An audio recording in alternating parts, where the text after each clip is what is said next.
Assalamualaikum warahmatullahi wabarakatuh. Selamat berjumpa lagi dengan saya Purwo di dalam channel YouTube saya Purwo Farm. Semoga teman-teman dan saya masih diberi kesehatan, rezeki lancar, umur yang panjang dan dilindungi oleh Allah Subhanahu wa taala. Amin.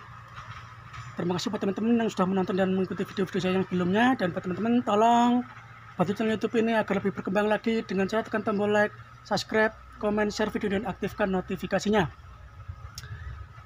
Dan kali ini saya akan mencoba berbagi bagaimana cara membuat kandang BSF yang kurang perawatan, teman-teman ya. Tinggal masuk terus ambil telur, panen telur, sama masukkan pupa, teman-teman ya. Oke, simak terus videonya, jangan skip-skip agar tidak gagal paham dalam memahami isi video nih. Oke, ini dia kandang BSF saya. Jadi begini teman-teman ya, ini teman-teman bisa buat kandangnya dari ini seperti ini teman-teman ya, jaring yang sangat halus ini. Teman-teman bisa beli di toko perikanan, biasanya buat keramba ikan bisa ini ya. Setelah itu teman-teman silakan pergi ke tempat toko jahit atau jahit sendiri seperti ini, jahit teman-teman ya. Biasanya lebarnya 1 meter teman-teman ya, panjangnya bisa kita pilih sendiri. Ini kandang saya ukuran 4 kali 4 teman-teman ya, 4 meter kali 4 meter nih. Nah, ini 4 kali 4. Oke, setelah teman-teman sudah menjahitkan atau dijahit sendiri, terserah teman-teman mau ukurannya berapa, tinggal kemauan sendiri. Setelah itu ini teman-teman ya, itu tadi pada metode judulnya yaitu metode kurang perawatan. Jadi seperti ini teman-teman ya, yang dikatakan kurang perawatan itu kita seperti ini. Jadi kita masuk kandang lalat BSF itu hanya untuk memanen telur, Nah, ini telurnya.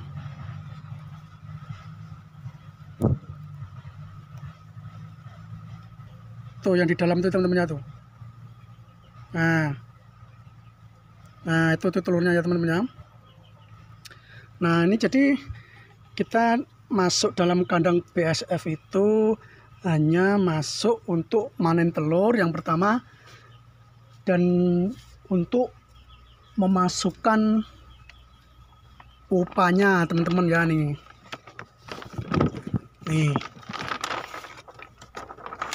ini pupanya.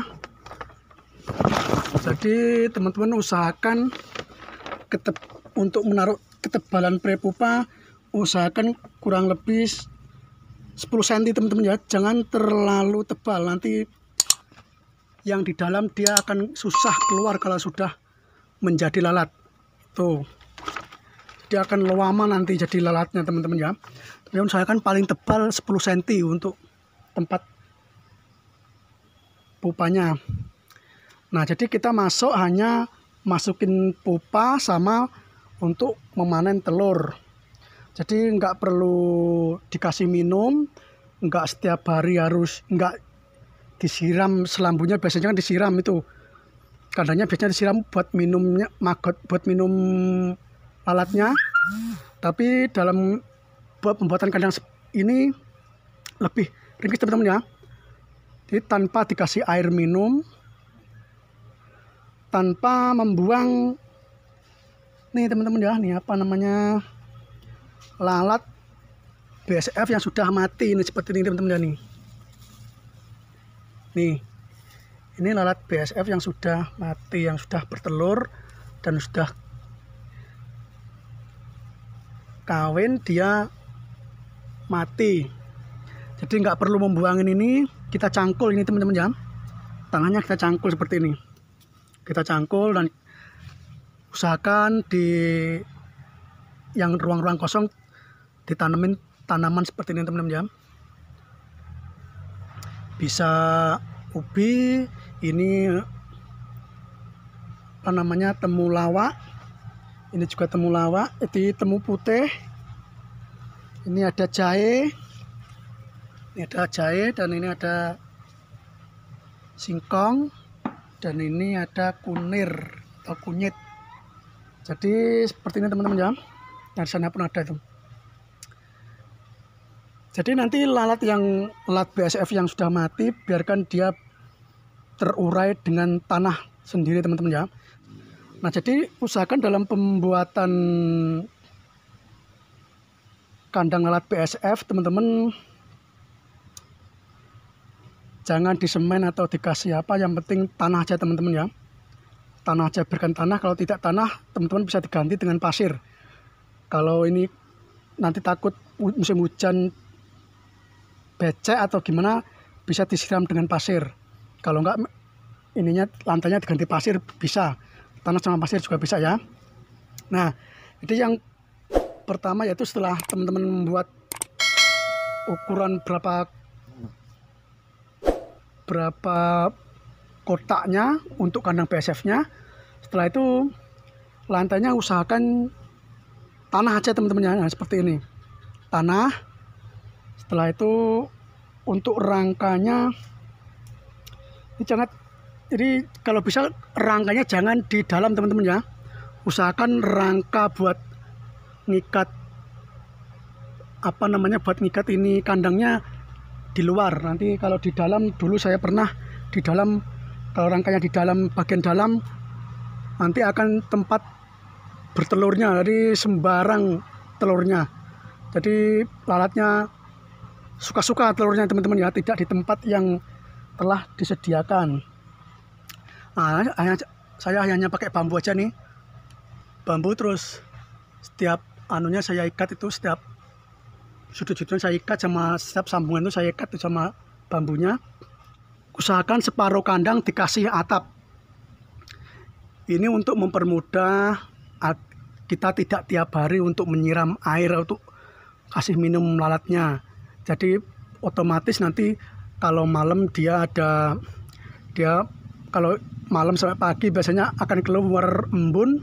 Nah, disitulah embun akan menempel di kandang-kandang ini dan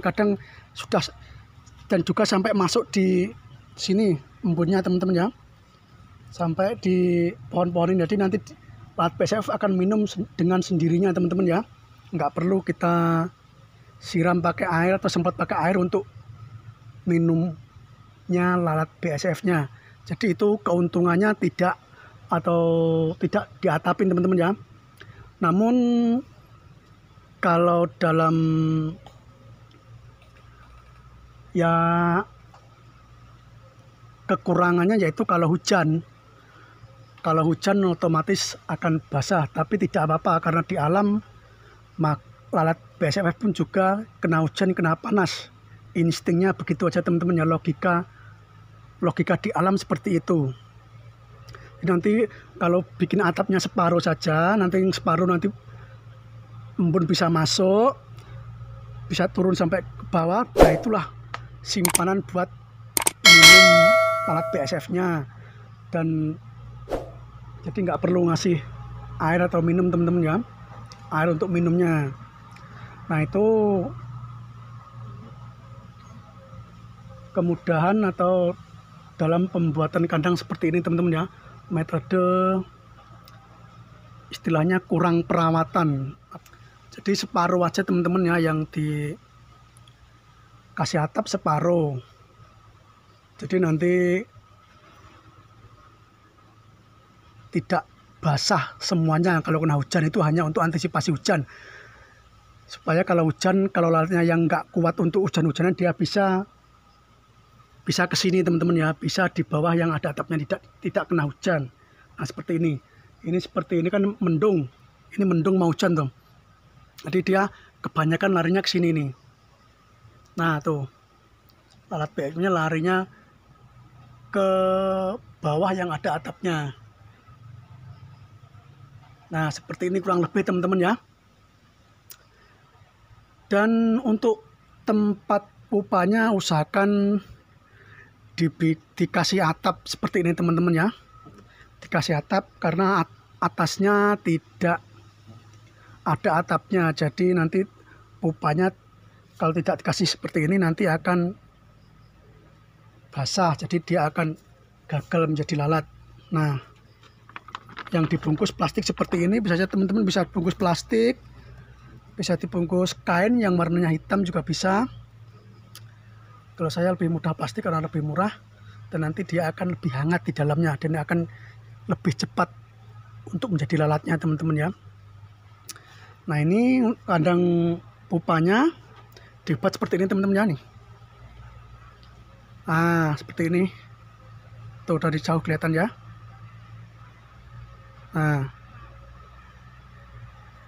dan ini di plastik ini ada pintunya seperti ini teman-teman ya. Nah, pintu mau masukin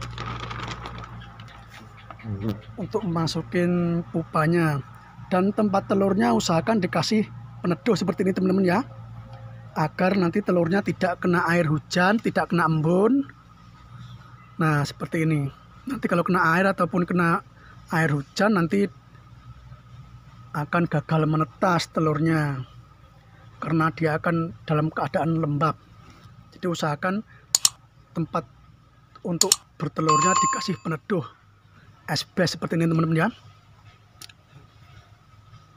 Jadi kesimpulannya, kasih atap separuh dan usahakan rangka untuk untuk mengikat jaringnya, usahakan kerangka di luar. Setelah itu usahakan seperti ini dikasih di semen ya teman-teman ya nih. Nah, ini untuk mengikat ini teman-teman ya. Nah, setelah itu kalau sudah terpasang baru atap ini lantainya usahakan tanah, kalau tidak tanah juga pasir juga bisa, dan usahakan ditanamin seperti tanaman seperti ini, tanaman yang buahnya di dalam seperti ubi, singkong, jahe seperti inilah, kunyit, temulawak, kurang lebih seperti ini teman-teman. Jadi bisa bermanfaat nanti kalau sudah besar bisa dipanen ubinya, jadi bisa dipanen. Oke, diusahakan lantainya tanah, kalau tidak tanah juga pasir juga bisa. Dan yang selanjutnya yaitu tempat telurnya harus dikasih peneduh supaya telur tidak basah, dan tempat pupanya juga dikasih peneduh atau dibikin rumah seperti ini. Jadi ini biaya pun juga lebih murah karena sudah mengurangi biaya atap, sama ini rangkanya hanya di sudut-sudut saja itu ya, tiangnya hanya di sudut-sudut saja. Nah, sudut-sudut saja, dan ini juga di sudut-sudut saja, jadi lebih murah dalam biayanya teman-teman ya, BO nya lebih murah. Oke, mungkin cukup sekian dulu tips-tips dari saya. Semoga video ini bermanfaat. Tolong bantu channel YouTube ini agar lebih berkembang lagi dengan cara tekan tombol like, subscribe, komen, share video, dan aktifkan notifikasinya.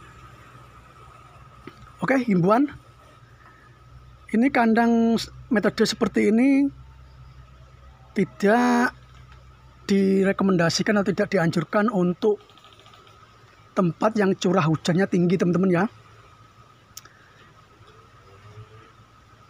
Nah, itu saja. Tetap semangat dalam membangun sebuah usaha. Cintalah usaha dan pekerjaan Anda.